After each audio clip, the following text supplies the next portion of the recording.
Hey, badass black girls, and they making big moves. Hey, badass black girls, nothing that you can't do. They are the future, I'm trying to tell ya. They want the best, no time to settle. They got the strength to handle the pressure. These are the queens, nobody better. Yeah, changing the narrative, that is imperative. They about to rock this. Tell the women that you got this. Got no time for people who are toxic. It's all love, good vibes. You know I got your back, girl. Talking issues that matter. This is badass black girl, yeah.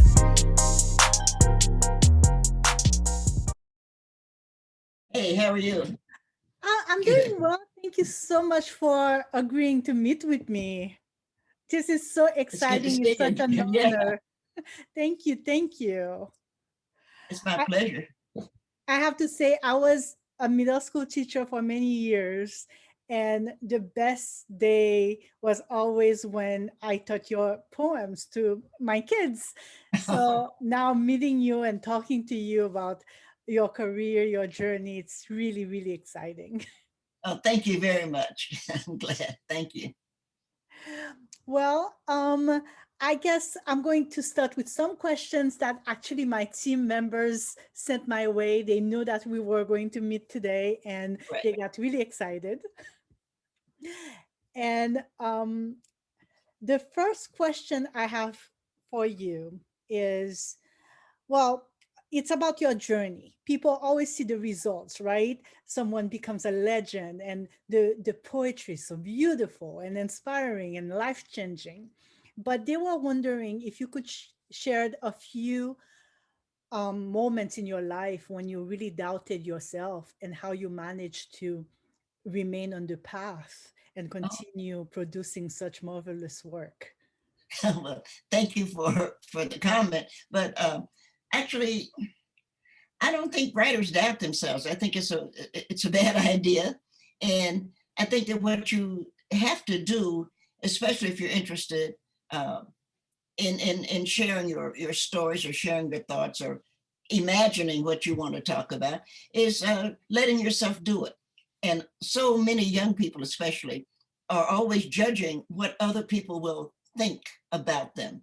And so instead of writing the story that they're interested in writing, that they enjoy themselves reading and listening to, they write the story that they think someone else wants to write.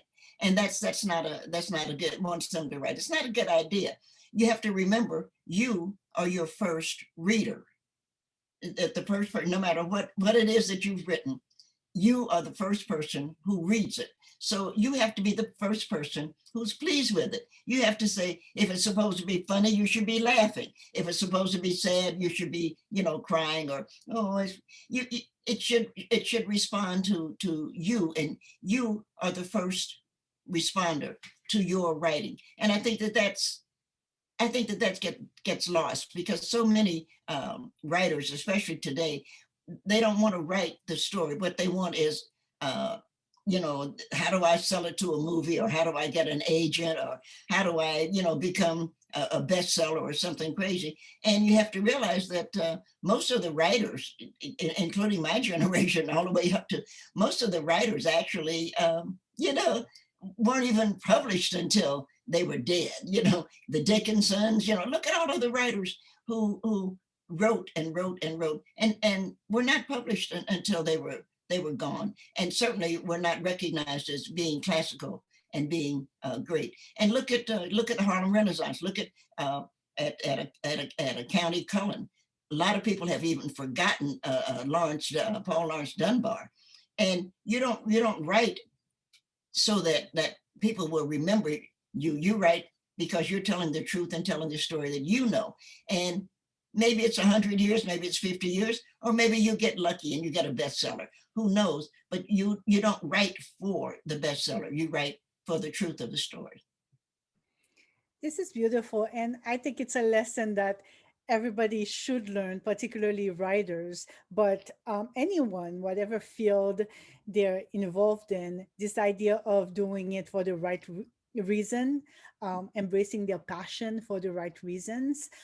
That leads to the second question that I have. It's about those lessons that you've learned as a black woman in America, growing up in America. um, if you could speak to your younger self, what are some warnings or pieces of advice, nuggets of wisdom you would share um, on regarding your experience just being a Black woman in the US? Well, I think it's a good idea to be a Black woman. And since I'm not going to be anything else, I'm glad I like that. But I also think that, again, one of the things you have to do is accept yourself and accept whatever the issue is that comes to you. And I'm saying that no matter what the situation, my parents had a bad marriage, and I was very lucky. I went to live with my grandmother and my grandparents, I should say. But whatever the situation is, you're not going to change it. So that's the first thing you have to learn. And so since you're not going to change it, how do you want to handle it?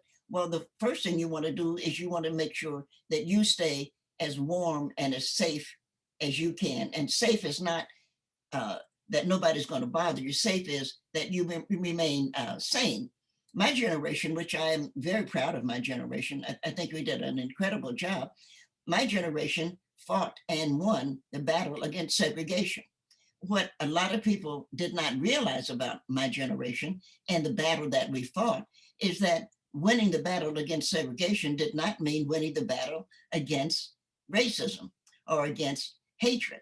And we did, my generation did our job.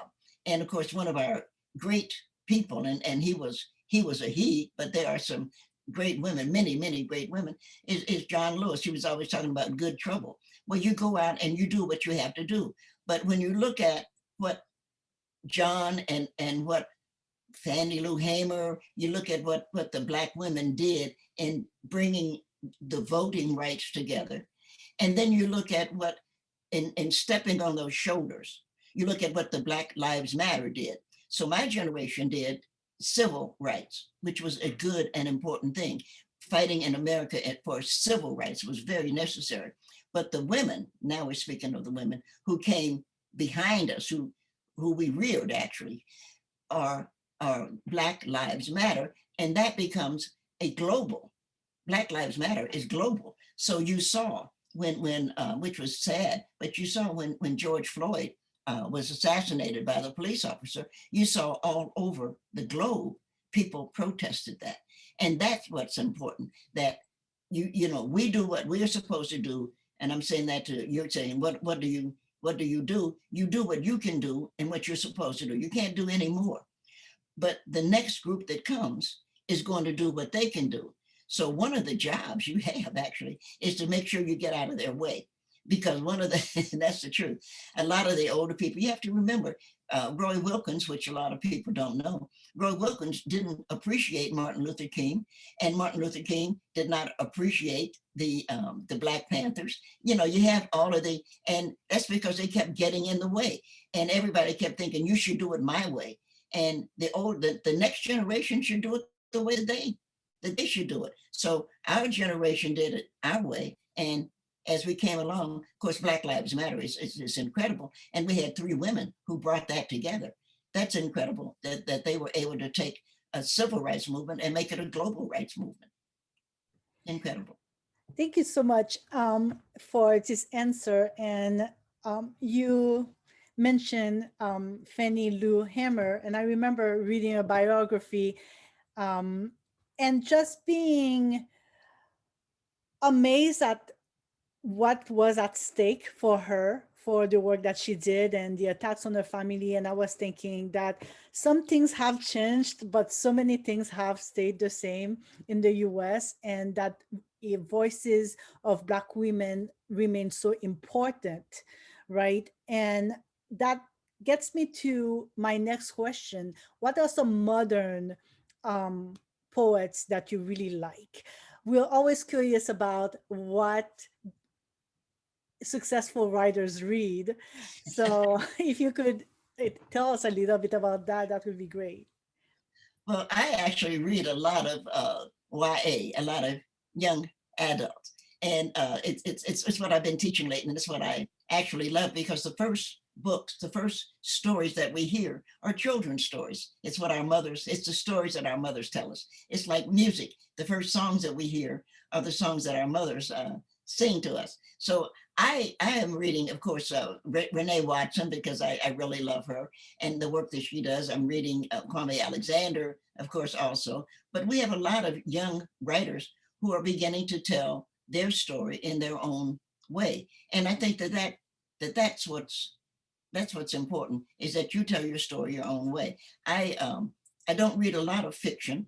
I don't know. I'm a history. I love history, and I read a lot of history. And I go back and I read and reread. And I think people forget. You know, we listen to songs.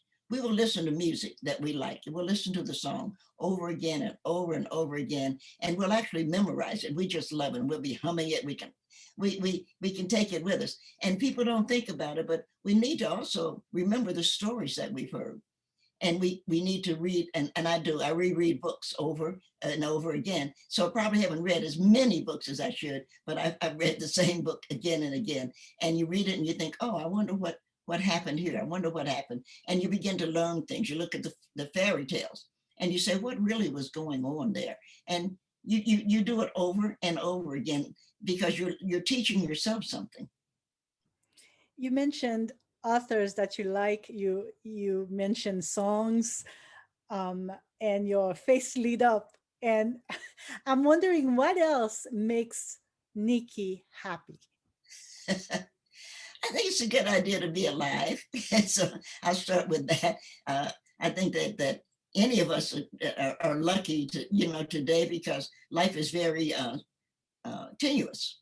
And I think especially those of us who are mothers, my son, thank goodness, is 51 years old. So I did my job, and I'm glad. But so many mothers, if we're looking at from Trayvon Martin on up, or Martin, but of course, Emmett Till's mother. How do you look at your 14-year-old and realize that he's been murdered? And you start to look at Breonna Taylor's mother.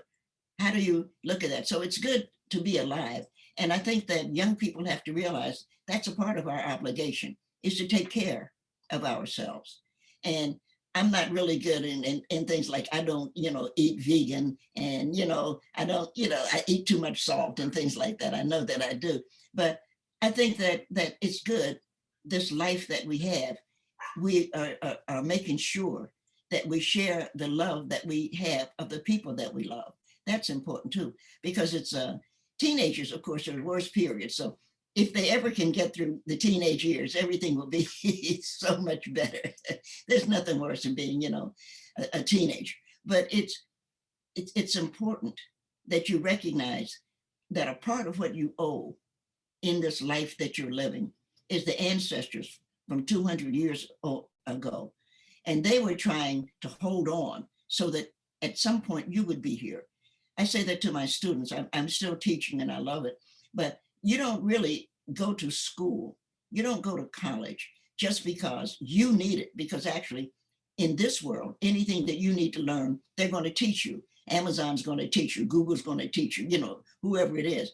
You go to college and you graduate because at one point, 200 years ago, you were not allowed to read and write. Your people were not allowed to read and write. And so that there's somebody sitting in heaven being incredibly proud that there you are walking down the aisle, collecting your degree, that you do a lot of your life for somebody else, and you take care of your life for somebody else. You take that next step. You mentioned how difficult it is to be a teenager. Yes, those years are quite intense in terms of emotions and just discovering who one is. I have a question about the people who were your role models growing up, and what did you learn from them? Oh gosh, I was very, very lucky. I had a mother, and I liked her. Mommy was very good, and what mommy taught me a lot was about good friends. She had two incredibly good friends, Teresa and Flora, and mommy always knew that they were her bench. So whatever she needed in terms of not just things, but just being there, just they during that age, people smoked. Nobody smokes anymore, thank God. But they would come over, they'd be at the house and they'd have a cigarette and drink a beer. And whatever was going on, she knew that they were there. They had her back. And I learned that I want a friend like that. I want to be that kind of friend, and I want to have that kind of friend. And of course, my grandmother was uh, she was a civil rights woman. She was a club woman, we would have called her. And grandmother was well, she's from Albany, Georgia, but she grew, they had to move to Knoxville. They, being my grandmother and grandfather, moved to Knoxville. And so grandpapa was also, he was not a club man like to go out. He just did things quietly. He was a deacon in the church. So he helped to build that church. And and everybody knew, they called him Professor Watson. You knew that Professor Watson wasn't going to steal from you. So he was the right person to be there. And grandmother was a club woman. So they were a part of the people in Knoxville who were saying things like, well, segregation has to stop. This has to stop. And they would plan. And so I thought, well, we have two things going here. Mommy has good friends and grandmother has responsibilities. So you put those together and you get me. When my father died, my father had a stroke, and when he did, mommy called me to tell me. I was living in New York, and she said, that I called him Gus had a stroke, and I knew that she's my mother. I knew she only called me because she needed something. She wouldn't have called otherwise. And so I packed up. I had a little Volkswagen. I had a son and a Volkswagen and a dog, and I packed up and moved back to Cincinnati and moved in with mommy because I knew that she needed some help. He did die a couple of months later. Which, is okay. But the reason I'm sharing this is that when I was home, I never set the table without setting an extra plate for either Flora or Teresa, because I knew one of them would be there, no matter what we were cooking, no matter what we were eating. And even today, there are peas. I don't know if anybody's into English peas, but Flora discovered or created, I really don't know which, English peas with blue cheese and butter. And she came over. I remember she came to the house and she, oh, you got to try this. And I have never I do not enjoy peas anymore unless they have blue cheese and butter in them. So I always think of Flora. Every time that happens, it's like, okay, we need to fix this for Flora. We make that. And the things that you learn from the friendships of your mother. And they were always there. So Flora and Teresa were like mothers to me. They were just always there, and I knew that. And I had to. I'm a writer at this point, and I'm earning my living by going out and reading. And so I always knew that Flora and Teresa, one or the other or both, would be at home with my mother and my son and my dog. I didn't have to worry about that. So all I had to worry about was earning a living, and that's what I did. And you do what you have to do. And it was funny. Let me tell you this story. That Mommy and Teresa like to cook. Well, we all like to cook, but Mommy and Teresa like to cook, and they like to go down. We have a market in Cincinnati. It's called Findlay Market. It's a great market. And I had gone out. They didn't tell me that they had gone to the market, but I had been out reading. I had been working, and I came home, and they were sitting up talking. Women gossip, and I saw that they were out of beer because we kept the beer in the refrigerator downstairs. And I said, "Oh, I'll go down and get you another, quart of beer." But they hadn't told me that when they went to the market, they had purchased a hogshead. So I opened the refrigerator, and there's this hogshead, and I actually screamed. And Mommy said, "Oh, we forgot to tell you, we bought a hoghead." And I came back upstairs with a beer. I don't drink beer, I cook with it. And I said, "And what do you think you're going to do with it?" "Well, we're going to figure out how to cook it. We're going to try to boil it." I said, "Let me tell you what you're going to do," because I love both of them. I said, "Let me tell you what you're going to do. The hog head is going to go in a bag and it's going to go in the garbage, and we're never going to tackle it." I couldn't believe that they had purchased a hog head, and then they're going to figure out how do you boil a hog head. Are you kidding? You'd have to dig a hole in the ground. This is what you'd have to do.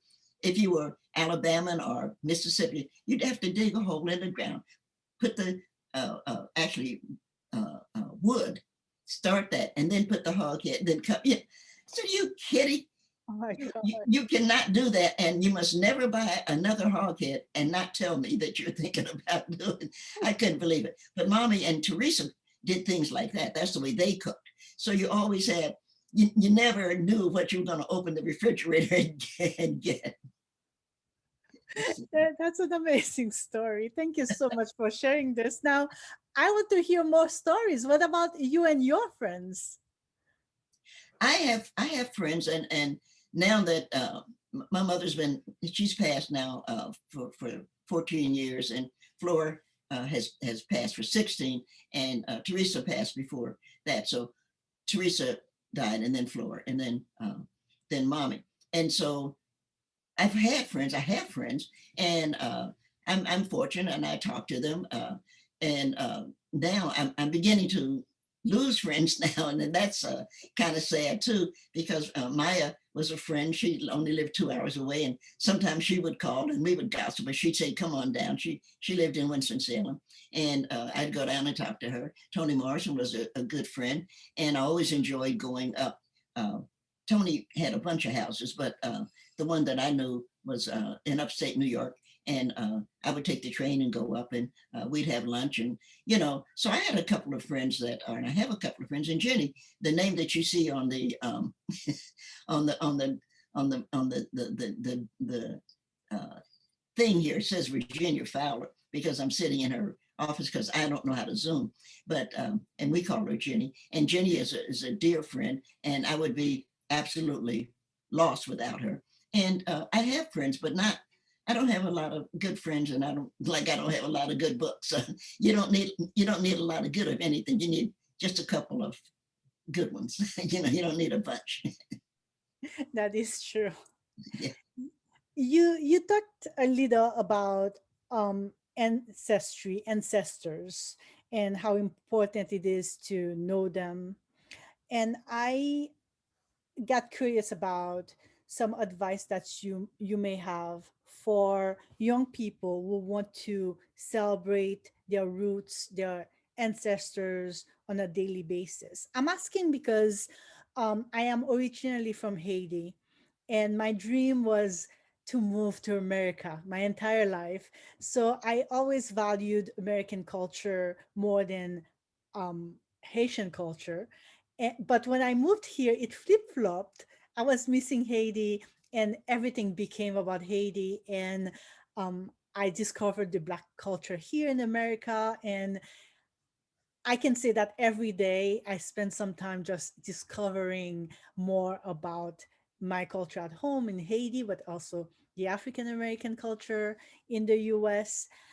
And I'm wondering, for those people who are kind of studying to love themselves finally, and they want to know more about their ancestor, they want to know more about their history, what are some things you would share with them so that they can embrace that part of their self?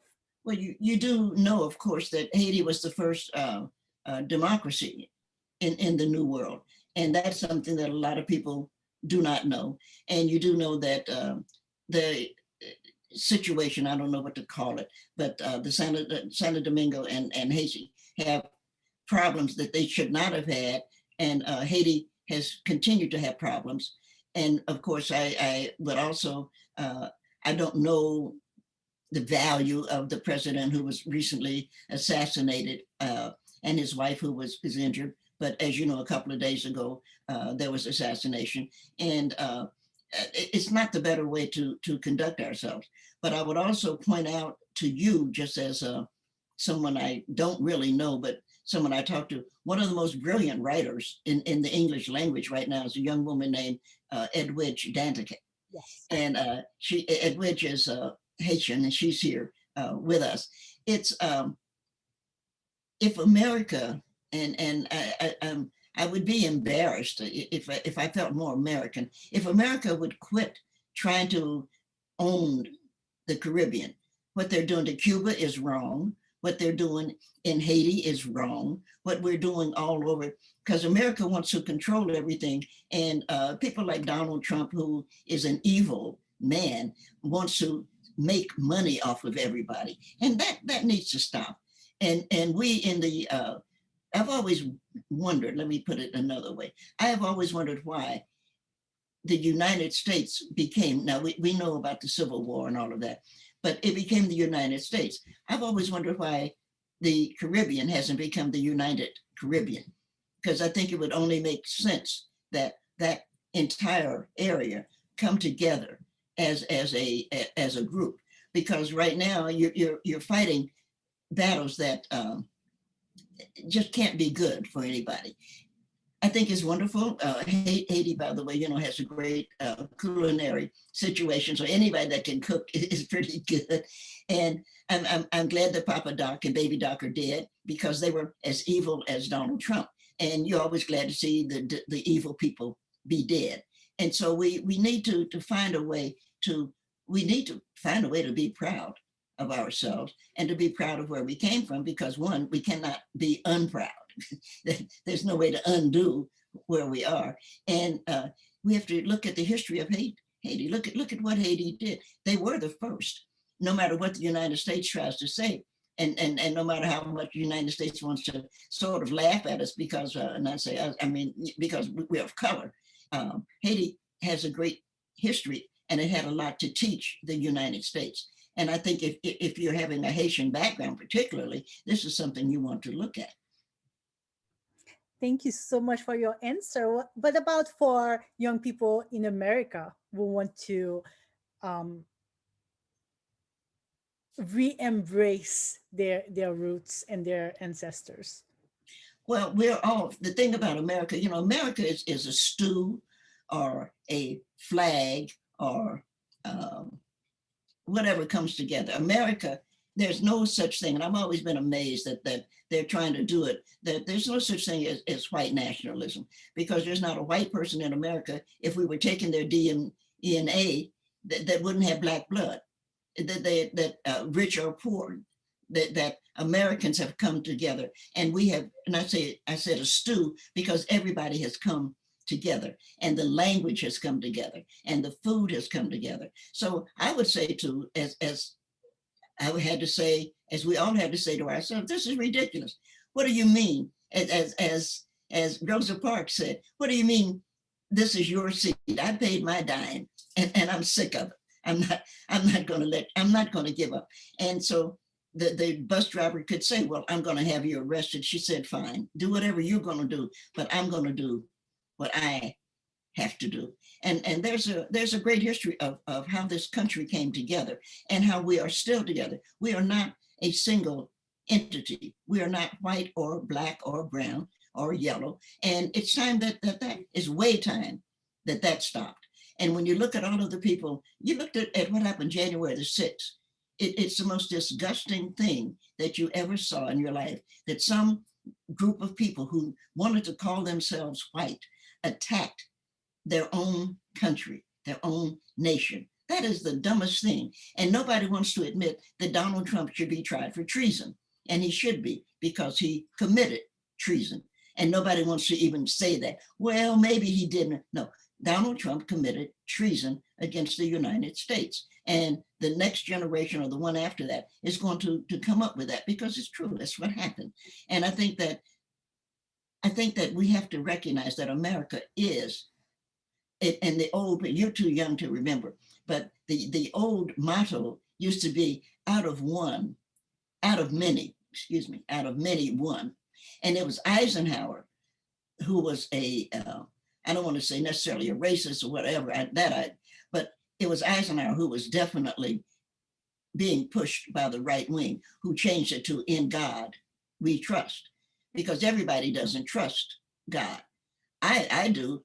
So if God, rang the phone right now, I'd answer the phone and I'd say to you, excuse me, it's God, I have to go. But a lot of people don't. Everybody has what they believe in. But out of many, we are one. And I think that motto should come back, because that motto makes sense. That's what America is. And people have been trying to take that away and take that away. But out of many are one. And of course, anybody with any sense knows that you cannot have anything without women. An egg is no good unless it's fertilized, I know, but fertilization is no good without the egg. Women are incredibly important, and men have been running around forever trying to say, oh no, the women shouldn't, they should stay home, they should. No, women are human beings who should do what they need or want to do. And it's just time to stop all of that. That's a couple of 100 years old, and it's tiresome. It really, and nothing makes me more angry than a bunch of men sitting around saying they don't believe in abortion. Well, you've never seen a pregnant woman and a pregnant man. Men don't get pregnant, women do. So it ought to be something that women have something to say about. And the men ought to go home and take care of the children that they have. You get sick of the crap. So I don't know. I really don't know. There's a meteorite. I'm a space freak. There's a meteorite that keeps going around and around. If you're into space, you know that it keeps going around and around, and it's coming closer and closer. The chances are, in maybe a little less than 100 years, the meteorite is going to hit the Earth. And when it does, of course, the Earth will blow up. It will burn. Or it's what got rid of the dinosaurs was a meteorite. And so it's a good chance that meteorite hits us. It'll be gone. And I would say goody, because I'm tired of listening to people make these ridiculous questions and trying to control people. It's just as easy to wake up in the morning, you get on your way to work. It's just as easy to smile at the person you see in the street as it is to call them a name. It's just as easy to pay people enough. We have billionaires who are now, of course, sticking to space, going into space, who don't want to pay the people who work for them enough money to take care of their wives and children, or their children, forget the wives, that the mothers have the babies, can't pay for it. And these people are billionaires saying, well, I want to go into space. I'm gonna spend $2 million for a trip into space. How about paying for the people who clean your house, for the people who deliver your packages? How about giving those people enough money to live?